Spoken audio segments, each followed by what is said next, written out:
buenas tardes, tengan todos ustedes a un nuevo programa de Información y Acción, programa del capítulo de Ingeniería Industrial, Sistemas y Transportes del Consejo Departamental de Lima, del Colegio de Ingenieros del Perú. Hoy tenemos el tema obligaciones principales en seguridad y salud en el trabajo en el marco del COVID-19. Tenemos como invitado al ingeniero Walter Yasuda Goicochea. El ingeniero tiene la especialidad de higiene y seguridad industrial.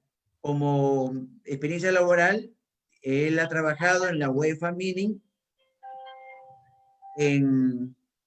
también como asesor y orientación de gestión de técnico legal en relaciones comunitarias y proyectos agroindustriales en Ica, Ancash y Ucayali. También ha laborado en procesos industriales en las siguientes empresas: Fujikin Metal Corporation, Exedi Corporation, Hitachi Maxwell Limited, Nippon Kukari Limited, Hadaka Engineering Corporation y Nankai Hot Dip Galvanizing Corporation y empresa Raisel. Muy bien, ingeniero, gusto de tenerlo en el programa. Bienvenido. Gracias, muy buenas tardes. Agradezco la nobleza de su parte, al igual del capítulo de Ingeniería Industrial, Sistemas y Transportes, si es que no me equivoco, es el nombre largo que tiene, es el más largo dentro del colegiado. Y bueno, vengo a traerles una pequeña introducción en el tema que tanto nos acarrea, ¿no? Estoy a su disposición. Muy bien. Ingeniero, yo quisiera hacerle la primera pregunta. ¿Qué es lo que falta en nuestro país para que los protocolos de bioseguridad tengan resultados positivos en el combate a la pandemia del SARS-CoV-2? Interesante pregunta. Le agradezco. Antes que nada, debemos de saber de que esta pandemia nos ha llevado a todos a que reconozcamos que existe un organismo internacional de trabajo y una organización mundial de la salud. Sin embargo, a mi criterio, por la experiencia que he tenido a nivel internacional, la ingeniería más se dedica al tema de la Organización Mundial del Comercio y a través de eso, pues, estas entidades han hecho un esquema de desarrollo para para las políticas de diferentes tipos de países. En el Perú, una de las tantas problemáticas que se ha encontrado, pues existen un montón de reglamentaciones para poder desarrollarlo, a los cuales yo me imagino que todas las empresas, al igual que en esas empresas trabajan todos los ingenieros colegiados, conocen sobre estas rigurosidades, ya sea que vengan por parte del MINSA, ya sea por parte del organismo del Ministerio de Trabajo, ¿no? Y otras dependencias que son inherentes al buen desarrollo de la continuidad de un negocio, ¿no? En función a ello, lo que yo recomendaría, ¿no?, es que tengan bastante confianza. ¿En qué sentido la confianza? La confianza debe entender en todo lo que son protocolos, en la información, en los stakeholders. Deben de trabajar conjuntamente entre todos para poder desarrollar un mecanismo de la no sorpresa que pueda estar ocurriendo. En todo caso, nosotros como ingenieros considero de que el punto más alarmante es que no sepamos diseñar o no sepamos corregir algunos programas y protocolos que en el área de seguridad industrial deben estar instrumentados, ¿no? Muchos de ellos, y he escuchado en algunas reuniones hechas por el colegio, no tan solo de acá de Lima, sino a través nacional, al igual que en las reuniones que he observado de otras agrupaciones y otras comisiones, que el tema biológico es algo que todavía está muy somero a poder considerar. En todo caso, lo que se podría aceptar es de que nosotros como ingenieros hay profesiones que están dedicados a los temas de las matemáticas y la física y la química, pero son muy pocas las profesiones de ingeniería que están vinculadas al tema de biología. Y que ayuden a estos ingenieros que están vinculados al tema de biología a poder dar las mejores pautas para que puedan concentrarse en ese tipo de relacionamiento, ¿no? Y eso puede ser que si en la empresa no tenemos esa clase de profesionales en temas, porque hay que respetar cada profesión por cada dominio que tenga en su carrera profesional, el punto de que si no existe, pues contratar o hacer llegar lo que lo mínimo está pidiendo la ley, ¿no? Tener médicos ocupacionales. En segundo punto, el tema es el de información. Esa información tiene que ser dado y entregado y consultado tantas veces como sea posible para no caer en problemas en donde la empresa pueda acarrear pagos indebidos al Estado, como aquellas sanciones que se interponen, por ejemplo, al no uso de equipos de protección personal o tal vez tener a personas que están por encima o de los 65 años en situaciones de gran envergadura, ¿no? Recuerden que las multas pueden llegar desde los 1.000 soles hasta los 12.000 soles. Hay muchas intereses que pueden lograrse a través de todo ello. A la vez de este tema de tener comunicado desde la plana de la alta dirección hasta el mando operativo, ¿no? Hay que tener en base el tema de la verificación. ¿Qué estamos hablando de verificación? Estamos hablando de verificar el tema de los costos, ¿no? Temas que van juntos al tema de capacitación en medidas de prevención, en temas del control de temperatura. Y el tema de control de temperatura lo pongo como un tema de costo porque son horas hombre, ¿no? Perdidas, siempre y cuando no existen unos protocolos adecuados para que el personal tenga la fluidez y la capacidad necesaria para pueda ingresar a los centros de trabajo. También tenemos que tener en cuenta los costos de los impactos que pueden acarrear todas estas medidas que nos pide el Estado, como por ejemplo el tema de la desinfección. He de saber de aquellas personas que conocen y han trabajado ya por más de 10, 15 años en el área de seguridad industrial, que la persona cuando se desarrolla siempre abarcan dos puntos bien importantes que debemos tener mucho cuidado. Uno de ellos es la susceptibilidad y la otra la sensibilidad a todos aquellos protocolos que se quieren realizar. Por ejemplo, si nosotros tenemos personas que van a las industrias y son necesarios el uso de los equipos de protección personal, verificar que estas personas no decaigan en el tiempo y darle las horas rotativas necesarias para que no altere el sistema. Pueden ser rotativas o pueden ser de comunicación entre un trabajo que antes realizaba una persona, lo hagan dos o lo hagan tres al mismo tiempo, respetando la distancia social como lo mantiene en el sistema, ¿no? Otra de las peculiaridades que hay que tener mucho en cuenta es el trabajo remoto. El trabajo remoto ha causado muchos problemas en algunas empresas porque dentro del tema de la psicología industrial podemos enterarnos de que el tema del día miércoles es el tema más caótico y el punto donde generalmente ocurren mayor cantidad de accidentes. Este tema del trabajo remoto, pues ocurre lo mismo, y esto lo he podido evidenciar con los médicos que hacen su trabajo de medicina a través de la pantalla, ¿no? De comunicación. Hay que tener mucho cuidado también que en el caso, cuando estamos en una empresa en ambientes abiertos o espacios, oficinas grandes, la difusión de los compuestos químicos del tema de desinfección, pues puede disiparse muy fácilmente. Sin embargo, cuando están uno en casa, es posible que no haya mucho movimiento de aire dentro del ambiente y nos quite la cantidad de oxígeno necesaria para poder oxidar todos nuestros compuestos que tenemos dentro del organismo, ¿no? Que eso genera la energía para que nosotros podamos trabajar sin ningún problema. También hay que tener presente la capacidad que tiene que tener la supervisión, ¿no? Y la supervisión para estar observando cómo se está llevando cada una de las actividades relacionadas, ¿no? el control general que deben de tener con respecto a las pruebas, ¿no? Si estas pruebas están llevando las condiciones de los trabajadores, cómo se están realizando, ¿no?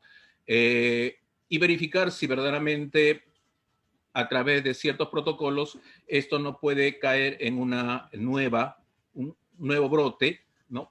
De este tipo de enfermedad, se puede decir, ¿no? Otro es que debemos ya cambiar la manera de pensar, que verdaderamente tenemos que tener presente siempre de que el tema de los espacios y ambientes no es un juego, ¿no? Es una manera de protección para las familias, ¿no? Es un medio en el cual muchas veces la actitud de la juventud a la actitud de las personas con mayor conocimiento de los temas pueden perderse en el camino. También hay que saber gestionar este tipo de conocimiento, entregando esa información a las personas que verdaderamente de una u otra manera pueden haberse olvidado o que por confianza lo estén realizando. Básicamente creo que estos son los puntos más álgidos en donde nosotros debemos tener unas obligaciones en cada área de la seguridad y salud en el trabajo. Ingeniero. Muy bien, gracias por la respuesta. Ahora quisiera preguntarle, ¿qué países han tenido protocolos exitosos? Ajá. Bueno, yo por lo generalmente, como tengo mucho contacto con la ciudad de Osaka, en donde realicé justamente mis posgrados, y mi familia también vive allá, tengo una peculiaridad en donde se observó a inicios, más o menos antes de que venga la segunda ola, que fue en el mes de abril, cuando comenzó a bajar en diferentes partes del mundo, las estadísticas. En el mes de abril, pues, cuando observamos en Japón las condiciones que se realizaban de trabajo, que era muy necesario que esto no se llevara dentro de la empresa, que esto se llevara afuera, o sea, tener empresas que entrenen a este tipo de personas antes de que ingresaran al centro de trabajo. Bajo ese criterio, en Japón, que realizó esa clase de estudio, encontró de que los estudios al día de ayer, ¿no?, que habían tenido alrededor de 2,5 millones de casos, ¿de acuerdo? De los cuales, si habían hecho un estudio con la prueba rápida, encontraban alrededor de 100,500 personas que se encontraban en estado positivo. Sin embargo, dentro de las estadísticas que ellos tenían, podíamos observar que el número de muertes a la fecha, desde el mes de abril, que se hace este pequeño estudio, tenemos 1,773 personas, ¿no? De los cuales comprobadas hay 117 personas. Eso me indica a mí de que los estudios estadísticos que realizan allá en Japón son bien específicos y buscan muchos indicadores para tratar de ir eliminando esta clase de problemáticas, ¿no?, que pueden llegar a una mala información. Y esto sucedió con un programa que se hizo en los Estados Unidos para evidenciar accidentes a través de este punto, y encontramos que verdaderamente las estadísticas no eran la realidad verdadera, ¿no?, porque no nos ayudaban a predecir verdaderamente si al día siguiente podíamos o no aumentar o bajar. Recordemos que el virus, que no es un agente biológico, es una manera de poder desarrollarse, ¿no? Pero sin embargo, en las estadísticas mismas que nosotros podemos estar analizando, los cuartiles, ¿no?, pueden ayudarnos a nosotros los ingenieros a poder establecer una posible causa de lo que está ocurriendo en nuestra empresa, ¿no? Los cuartiles y en la media, así como la desviación estándar, a través de las diferencias de los errores que podemos encontrar, nos ayudan a poder determinar hacia dónde tenemos que dirigir y cómo hacer los cambios positivos dentro de la empresa en el día a día. Eso es lo que encontré justamente en los Estados Unidos y ellos tomaban mucho en cuenta el tema de las empresas, los trabajadores y los clientes, así como el público en general, ¿no? Observaban los recursos, si eran suficientes o insuficientes, y manejaban procedimientos que estaban asegurándose para reconocer las políticas y certificar estos procedimientos antes de poder hacer los posibles cambios a los días siguientes. He tenido en Japón que generalmente hacen la revisión cada 3 años, perdón, cada 3 días. En algunas empresas, como es la de alimentos, pero se agranda un poco más en las empresas metalmecánicas, ¿no? Que puede ser en una semana. Siempre están en continua revisión y es por eso que les digo yo, o como les comenté anteriormente, que los costos en el tema financiero puede ser alterado o cambiado, ¿no? No sé si eso ha podido absorber a su pregunta, ingeniero Bien, Ceballos. ingeniero, muchas gracias por la información. Bueno, yo quisiera preguntarle también, ¿qué diferencia hay con el SARS-CoV-2 para que se haya desarrollado una pandemia global afectando varios aspectos de la vida, especialmente la económica y la social? ¿No? En base a que hay otros virus que hemos tenido anteriormente, como el ébola, por mencionar uno de ellos, que lógicamente ha tenido eh, eh, cierta bulla, si podemos decirlo coloquialmente, pero este de acá definitivamente ha parado la economía, ¿no? En muchas zonas del mundo. Por favor. Sí, tiene mucha razón, ingeniero Ceballos.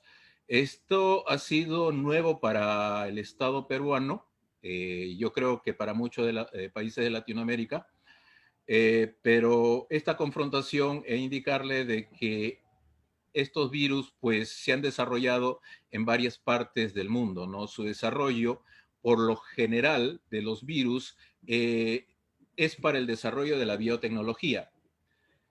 Buscan justamente anexiones para poder generar un producto mínimo que sea consumible en el mercado. Pero si se sale del encuadre o las normas establecidas, como lo que ocurrió en esta pandemia, pues, bueno, tenemos que precaver un montón de toma de decisiones en ese sentido, ¿no? Mencionó el ébola, sí, muy cierto. Ocurrió en el África en los años 76, ¿no? Y que abarcó alrededor de unas 500 millas al radio cerca de la República del Congo, en Zaire, ¿no? Y bueno, generalmente en este caso atacó a la gente de color, ¿no? Y como les menciono, ¿no? Ahorita la instrumentación de las nuevas economías se realizan en esta clase de países, donde es muy posible que la mano de obra barata sea una de las cosas que los lleve a las mejoras empresariales, ¿no? Así se puede llevar la economía, ¿no? Desde un país extractivo, uno manufacturero y otro que se encarga justamente de la distribución, ¿no? Claro que en estos temas tan solo lo observó el Organismo Mundial de la Salud, más no las otras entidades, como lo que ha ocurrido en estos momentos, ¿no? También tenemos el síndrome respiratorio que ocurrió en el Medio Oriente, el MERS, ¿no? También la enfermedad del norovirus, y estamos hablando que el norovirus tiene un diámetro de aproximadamente 50 nanómetros, cosa que hay que tener mucho cuidado porque lo que tenemos nosotros en estos momentos, según lo evaluado, que hasta el momento no ha habido muchos cambios en la dimensión del SARS-CoV-2, es de 150 a 300 nanómetros, ¿no? Lo bonito es de que si nosotros nos ponemos a hacer un análisis típico del funcionamiento que tiene el virus y la distribución o cómo se distribuye en el ambiente, es difícil de acatar. Estamos hablando de nanómetros, o sea, 1000 veces más pequeño que un micrómetro, sabiendo de que la malla que tenemos nosotros, que nos ponemos las máscaras, están alrededor de 50 nanómetros, perdón, 50 micrómetros, ¿no? Así de que tranquilamente el virus ingresa. El problema está en que una vez que ingresa, si la persona tiene esa capacidad de controlarlo, de no llegar a acaecer en una enfermedad, pues llegamos a que nosotros tal vez podamos contagiar a otras personas. Es por eso el uso de la máscara, ¿no? Antes se creía que la máscara era para que el virus no ingresara, pero no es así, ¿no? Siempre se ha tenido en cuenta que la máscara era para no contagiar a otras personas. Pero sin embargo, por ejemplo, el norovirus ha sido una de las pequeñas enfermedades que ha encontrado, pero que ha agarrado gran cantidad de niños, ¿no? A los cuales ha alterado. También tenemos el síndrome el síndrome respiratorio agudo severo, el primero que ocurrió, ¿no? Que fue en el año 2002, también en la zona de China. También tenemos, por ejemplo, el virus de la influenza porcina, por los cuales, si no me equivoco, aquí en el país fue vacunado. En mi caso, ahí en Japón sí nos vacunaron, porque lo contrario, no podíamos entrar a trabajar. Fuimos obligados y entramos a un tema de estadística y felizmente no llegó a muchos problemas, ¿no? Para ello hay que recordar de que estas clases de virus se van a mutar, nunca van a estar extensos de estar quietos en las condiciones de nuestro ambiente, como por ejemplo la influenza porcina pasó del H1N1 a pasar a H3N3 o al H1N2, ¿no? Hay otro que el Perú, el Ministerio de Salud, está atacándolo todos los años en lo posible, es la tuberculosis, ¿no? Otro de las infecciones virales que nos pueden tener mayor cuidado es el tema de la hepatitis. El tema de hepatitis, hace 30 años tan solo existía hepatitis A, hepatitis B, y se ha ido mutando y ahora tenemos hepatitis C, hepatitis D y hepatitis E, ¿no? Y esa es una combinación ya, no digamos genético, sino ya es creado, sea esto en un laboratorio para tratar de contrarrestar a estos A y B, pero sin embargo el cuerpo humano lo recibe, lo cambia y genera una nueva enfermedad, ¿no? Hay que tener mucho cuidado de que estas enfermedades pueden acaecer al sistema cardiovascular, pueden agarrar a encefalitis y meningitis en el cerebro, para aquellos los que les gusta el tema de salud en el trabajo, ¿no?